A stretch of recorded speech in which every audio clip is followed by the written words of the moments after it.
Hello dear student, मैं as Khan sir आपका take science में स्वागत करता हूं और physical science model activity task की वीडियोस आज हम लोग करने जा रहे हैं जो 2021 अगस्त मंथ का है पार्ट 3। ओके, तो चैनल में देखिए आपको सबसे पहले यहाँ स्टेटमेंट एक है, सही उत्तर को चुनिए। इसमें से जो सही है दैट मीन्स ये MCQ क्वेश्चन से पहले आपका 1.1 है। इनमें से जीवाश्म ईंधन नहीं है, which one is not a biofuel. इसमें से कौन बायोफ्यूल नहीं है, जीवाश्म ईंधन नहीं है। तो मैंने यहाँ पे टिक कर दिया आपके लिए पहले बायोगैस। बायोगैस कोई एक बायोफ्यूल्स नहीं है क्योंकि ये मिक्सचर ऑफ गैसेस है, अलग अलग तरह की गैसों से मिलकर के बने। लेकिन पेट्रोल, डीजल और कोयला यानी कोल, ये सभी बायोगैस है, ये बायो ईंधन है, जीवाश्म ईंधन है। अगर किसी वस्तु को उत्तल लेंस के फोकस के भीतर रखा जाता है, दैट मीन्स कि अगर कोई ऑब्जेक्ट है उसे उत्तल लेंस यानी कन्वेक्स लेंस का जो फोकस है उसके अंदर रखा जाता है, तो बनने वाला प्रतिबिंब कैसा होगा। दैट मीन्स इमेज का जो नेचर है, इमेज की जो प्रकृति है वो कैसी होगी। तो पहला नंबर बोला है ए वास्तविक और उल्टा। देखिए कभी भी फोकस के भीतर अगर रखते किसी भी चीज़ को तो वो वास्तविक या उल्टा कभी नहीं बनेगा, वास्तविक इमेज तो कभी बनेगा ही नहीं। तो जहाँ जहाँ पे वास्तविक है उसे आप काट दीजिए, ये दोनों तो हो गए ही नहीं वास्तविक में। अब बचा आपको वास्तविक उल्टा और वास्तविक सीधा। तो यहाँ पे देखिए उत्तल लेंस के फोकस के भीतर अगर रखते हैं तो अवास्तविक बनता है, अवास्तविक दोनों जगह पे है, बहुत ही अच्छा। लेकिन यहाँ उल्टा है और यहाँ सीधा है, तो ये इमेज कभी उल्टा नहीं बनेगा, ये इमेज हमेशा सीधा बनेगा यानी खड़ा बनेगा, ऐसा इमेज बनेगा, इरेक्ट बनेगा। तो ये इमेज हो जाएगा आपका वर्चुअल एंड इरेक्ट। तो आंसर ऑप्शन नंबर डी आपका ये करेक्ट है। यहाँ आपने देखिए 1.3 क्वेश्चंस में इनमें से कौन आयनिक यौगिक नहीं है, which one is not a ionic compound. तो आयनिक कंपाउंड आपको दिखाते हैं। यहाँ पे आप लोगों ने देखा होगा 9 में पढ़े होगे आप लोग। तो ये सब देखिए, ये है KH यानी पोटेशियम हाइड्रोक्साइड यानी हाइड्राइड, और ये है NaCl यानी सोडियम क्लोराइड, कैल्शियम क्लोराइड, और ये है मीथेन। तो इसमें देखिए ये पोटेशियम है, ये सोडियम है, ये कैल्शियम है, सभी का सभी मेटल्स हैं। तो जिसमें मेटल्स होते हैं वो हमेशा जो है आयनिक कंपाउंड होते हैं। लेकिन यहाँ पे कार्बन है और हाइड्रोजन, ये नॉन मेटल है, तो ये एक आयनिक कंपाउंड नहीं है। तो इसमें से मीथेन आंसर आपका करेक्ट हो जाएगा। आपका आंसर मीथेन जो है ये करेक्ट हो जाएगा। अब हम लोग आते हैं 2 नंबर में। प्लीज़ अगर आप लोग चैनल को सब्सक्राइब नहीं किए हैं तो चैनल को सब्सक्राइब कर लीजिए, ताकि जो भी वीडियोस मेरे द्वारा अपलोड किया जाए आपके पास इंस्टेंट पहुंच जाए। और आपको हमारे टेक साइंस चैनल की सपोर्ट की ज़रूरत है, प्लीज़ सपोर्ट कीजिए, इसे शेयर कीजिए इस वीडियोस को। Okay, thank you. 2 नंबर में देखिएगा उत्तर एक शब्द या एक वाक्य में दीजिए। तो 2.1 है यूनिवर्सल गैस स्थिरांक का SI मात्रक लिखो। That means right the SI unit of universal gas constant. Universal gas constant का SI यूनिट लिखना है आपको, यानी यूनिवर्सल गैस स्थिरांक का SI मात्रक। यूनिवर्सल गैस स्थिरांक का SI मात्रक लिखो। तो इसका SI मात्रक हो जा रहा है नंबर, कुछ इसका वैल्यूज़ है, तो इसका वैल्यूज़ को हम पहले लिखते हैं। 8.31 जूल पर केल्विन पर मोल है। तो यहाँ पर 3 यूनिट को मिला करके जो है यूनिवर्सल गैस कांस्टेंट का हम लोग का SI यूनिट लिख दिया है। 8.31 जूल पर केल्विन पर मोल होता है। ओके, आगे बढ़ते हैं हम लोग 2.2 में। आवर्त सारणी में किस तत्व का परमाणु अर्धव्यास सबसे बड़ा होता है। यानी पीरियोडिक टेबल में बताया है कि जो एटॉमिक रेडियस है वो सबसे बड़ा किसका होता है। तो हम लोग जानते हैं पीरियोडिक टेबल में जब हम लोग टॉप से डाउन की तरफ आते हैं तो परमाणु का जो रेडियस है वो बढ़ जाता है, और वो भी स्पेशल जो है राइट साइड में, लेफ्ट साइड में नहीं।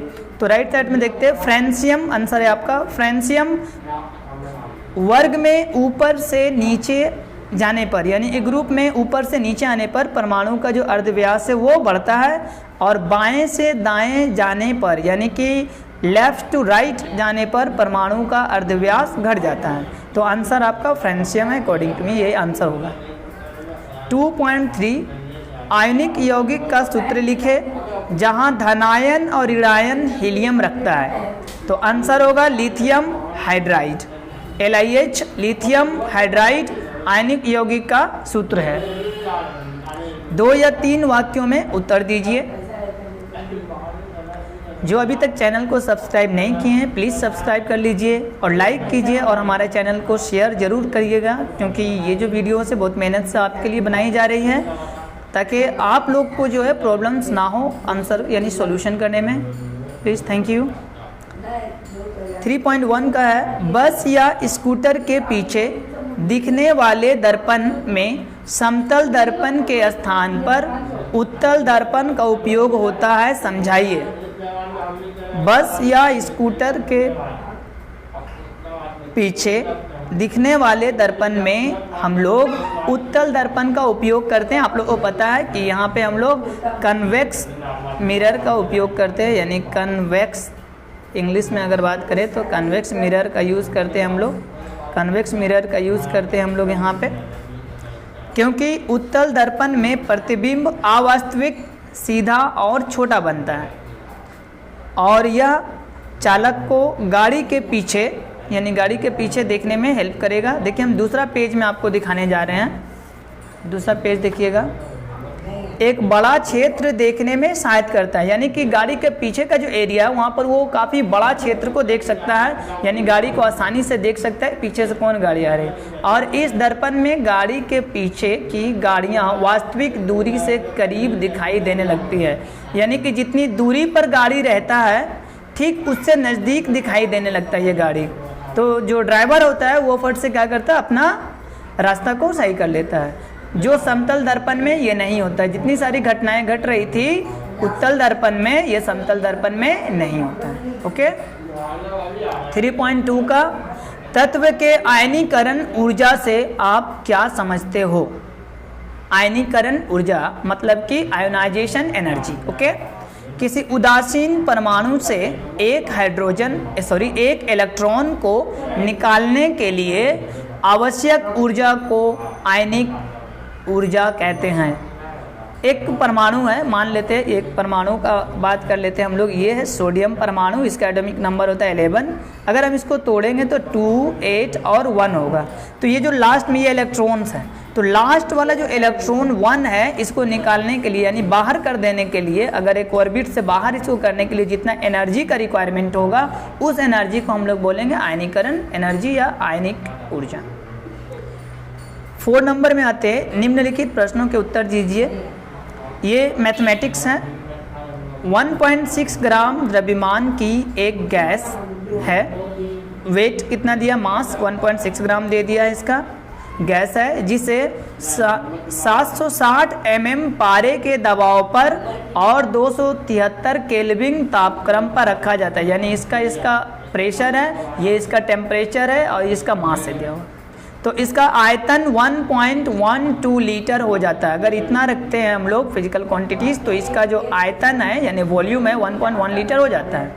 तो हाइड्रोजन के संबंध में गैस का मोलर द्रव्यमान यानी मोलर द्रव्यमान बताना, मोलर मास और वाष्प घनत्व को निर्धारित करना, वाष्प घनत्व। देखिए अब हम लोग इसको करते हैं।